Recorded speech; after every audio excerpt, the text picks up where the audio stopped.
Hey guys, what's going on? We got a plus 21 Neltharus. We are watching in 1.5 times speed, so that way it doesn't take too long to go over it. Um, so, like the other videos, I'm going to go over the dungeon affixes and the dungeon mechanics as well as the boss mechanics to try and help you do the dungeon better and more optimally.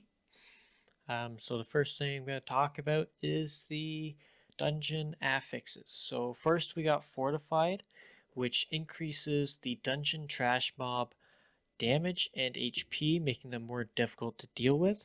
Then we got Volcanic, which spawns a volcano at your feet, and then it erupts. If you are still standing on it, you will be knocked up and take a bit of damage. The last affix is the more painful affix, which is Spiteful. Every time a trash unit dies, it spawns a ghost that will fixate onto you or any of your party members and whack you, dealing a significant amount of damage. But they do die. Their HP whittles down over time, even without you hitting them. So as long as you just kite away from it, it will fall over eventually.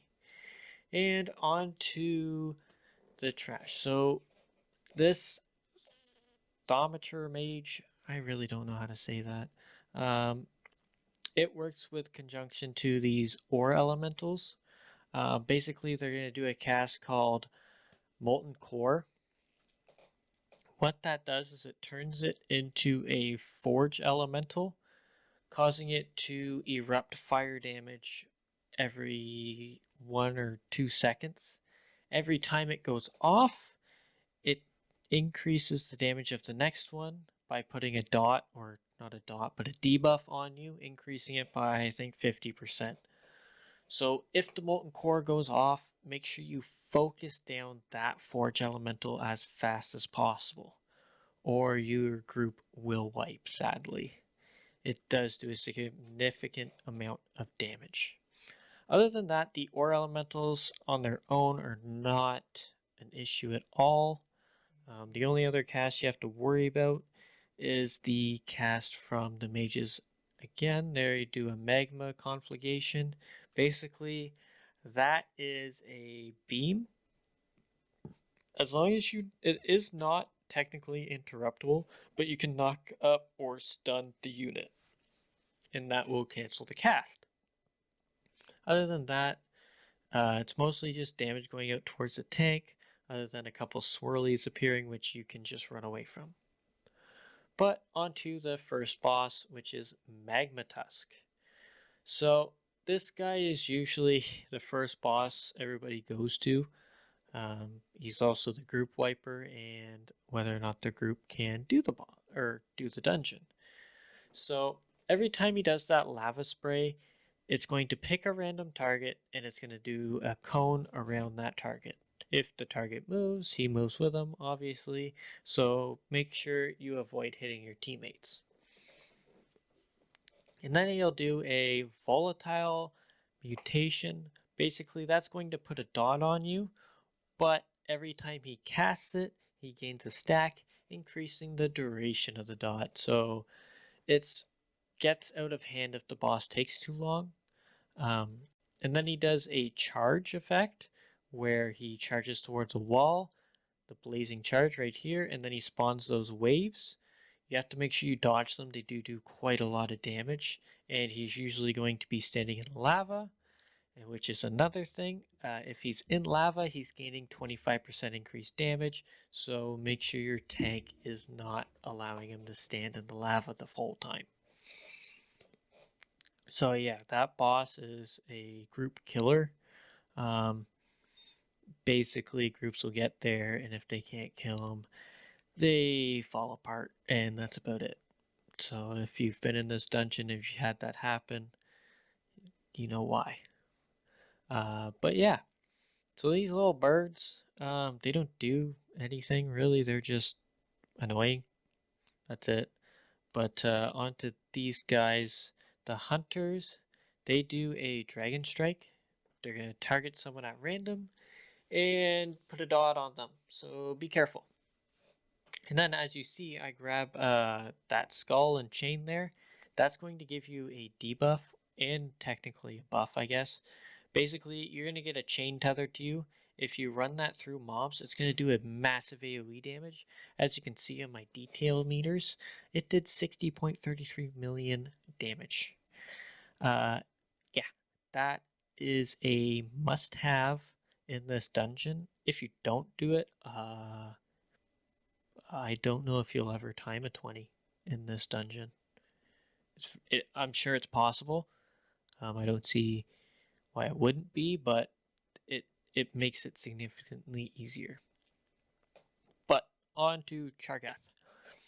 So this guy is kind of a pain, not as much as Magmatusk. As you saw, he does a Dragon Strike just like the Hunters, and he does the Magma Wave, so be careful. But it's onto these charged spears. So this is very important. After he throws up the spears, he does this fiery focus. Every time the tank walks him through one of the chains, it erupts an AoE dot on everybody. Um, if you were to break all three chains at the exact same time or with a certain interval, right, it puts a stacking dot on you. If that dot gets too high, or your healer may not be able to handle two, depending on how high the key is, just be very careful. Your tank doesn't just have to move. He could hold the boss still and you run the chain through the boss. It's up to really the group how they want to do it. It's usually best to widen the chain and have the tank run through. As you see, we got 2 stacks and it is quite a lot of damage. If we got a third, probably would have died. But on to the next part. Most of this hallway is the same, but we just use chains to break them down really fast. As you'll see, I'll grab one, bam. It did 14 million damage. Kind of insane. They actually did get nerfed. There's another one, 21.9 million. The chains actually did get nerfed because I believe they had actually one-shot most of the group. So it's pretty crazy that even with a nerf they still do this much damage, but it's also kind of cool giving a dungeon a mechanic you have to do just to time it, essentially, or give you help. I kind of like that. It is kind of nice, but if they could, you know, it's definitely different, but I hope they do more in the future. I think that's really cool. But another thing with the chains, the longer the chain is on you, the more damage it's going to do. So try to use it as soon as possible, or wait for the whole pack to group up, then grab it. Don't grab it and then sit there and wait. You're going to take a lot of ticking damage. But on to the next pack here, we got those little fire elementals. They're going to do something called melt. Make sure you kick as many as possible. It's going to target a random person. As you saw, Das Volker almost died. That's probably because he got shot with 2 or 3 melts at the same time. They pick a random target, cast it on them, bam. You can easily die out of nowhere. But it's not the only thing to watch out for. One of these guys, I think it's the Iron Torch.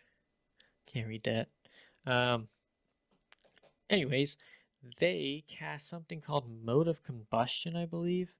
Basically, that's going to put a magic dot on you or somebody, and it's going to tick for a lot. So try to interrupt that, or make sure your healer is ready to dispel it, because it does a significant amount of damage. But most of these mobs do the exact same thing, so it's very simple. It's not like every hallway is different. Like some dungeons, every mob is different, which is kind of crazy. But this dungeon, the trash isn't too difficult. It's more the bosses that are difficult. The bosses in this place are quite insane. Interesting mechanics, but yeah, they definitely needed the nerfs they deserved. Before the nerfs, it was quite a lot to heal. Like, it wasn't too difficult to dodge any of the mechanics. It's just for whatever reason this season, um, the healers got like crapped on. Like everybody takes so much damage, it's insane. And like most of these bosses in this whole season, they either got 20 to 40% nerfs, and it's like, wow, like this is kind of crazy. Something had to get nerfed. Although like the top players cleared them. Um, would they be at plus 28s or 29s if they kept the damage output of what these were doing? Probably not. They might be at like 23 or 24. I don't see them being at 28 because that's what they're struggling to get. I wouldn't say struggling, but uh, that's kind of like where the top dogs are at right now is like 28, 29. I think maybe 30. I don't think anybody's gotten a 31.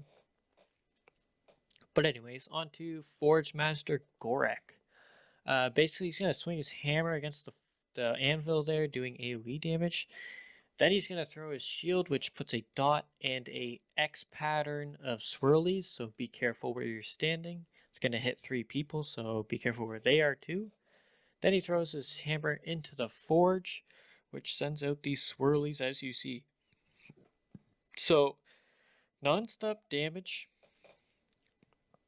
I don't know why healers are so crazy this season, but this is probably the reason why you're waiting for healers in pugs, is nobody wants to heal, and I don't blame them. I do a lot of healing for my group, and I don't really want to because it's a real nightmare. The damage output from bosses is just too much.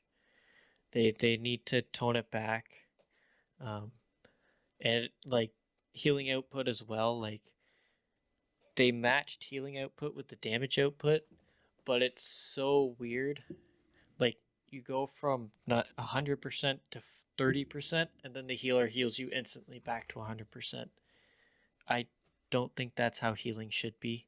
I think it should be like, slowly getting cut down, and then your healer has to slowly get you back up. I don't think you should be two shot by any mechanic at all, unless, it's a straight up thing. But any undodgeable mechanic should not two shot you. It's kind of silly. But yeah, on to these little 2 guys that we're going to get up before we drop down. Then we're on to new mobs. Yay. So these lava guys, same as before, they throw lava on the ground. When they die, they leave a lava puddle. So just watch out for that. But in this dungeon, if you're playing Enhancement Shaman, make sure you got your Thunderstorm knockup, your Cap Totem, and your Interrupt. Very important because the dungeon does require a lot of interrupts and such. So just keep that in mind. Shamans have become very strong in in Dragonflight with the amount of CC they can bring. It's kind of nice because there was no reason to bring them other than Bloodlust last time. So, well, all the other times, really. But anyways, the bird does AoE damage. That's about it. These big guys do a tank buster, and then they do a frontal. I think it's supposed to be on the tank. So just watch out. If you get hit by that, you're probably going to die. Has other mechanics, You're not supposed to get hit by frontals, so if you're getting hit by frontals, you really got to up your graphics or something because you really got to dodge them. Like every dungeon. It doesn't matter if you gotta lose DPS or what. But anyways, on to the Lavamancer. He does a lava bolt, make sure you interrupt it, does a lot of damage to the tank, especially if it's not like a warrior where you can spell reflect it. Then he does this molten barrier with a combo cast of molten army. While the barrier is active, he can't be interrupted, and while molten army is going off, he spawns those little lava guys. They're not too big of a deal, but make sure you kill the Lavamancer first. It just makes things easier on the group. But yeah, this last boss, if you're coming into Neltharus, I probably should have mentioned this at the start of the video, but hey, bring your decurse. Very important. As you'll see, he puts curses out. which is kind of an interesting mechanic. Never really seen anything like it before, but it's nice seeing them utilize the curse effect for once. But yeah, so trash in this dungeon isn't really difficult. It's the bosses that are difficult. So keep that in mind when you jump in here. Here we go, on to the boss. So this guy is a real pain in the butt. Before the nerfs, he was an absolute nightmare. So he's going to do a magma wave. And, oh yeah, I died here. I pulled aggro. I think I got like a really massive lightning bolt shot with Primordial Wave. But as you see, the whole group has a curse on them. So basically, he's going to put up his shield in a second here, and you have to grab a gold pile, and then you get an extra action button. Basically, that extra action button is a absorption like destroyer. So you need, I think, 3 or 4 shots, and it breaks the shield. Pretty simple. Molten gold is just a dot that he puts out on some random person. Healer has to heal them through it. And then he also summons a fire elemental that'll fixate. If he reaches you, it actually just melees you, but it does do quite a lot of damage, so be careful. But right after the magma shield, he takes increased damage. Don't exactly know how much, but it's worth it to save cooldowns if they're like pretty decent, or if you have your beacon from beyond. But yeah, that is it for Neltharus. Now that I've done all the dungeons, I'll be doing more focused on enhancement. So hopefully you enjoyed. Thank you very much for watching, and I'll see you in the next one. Later.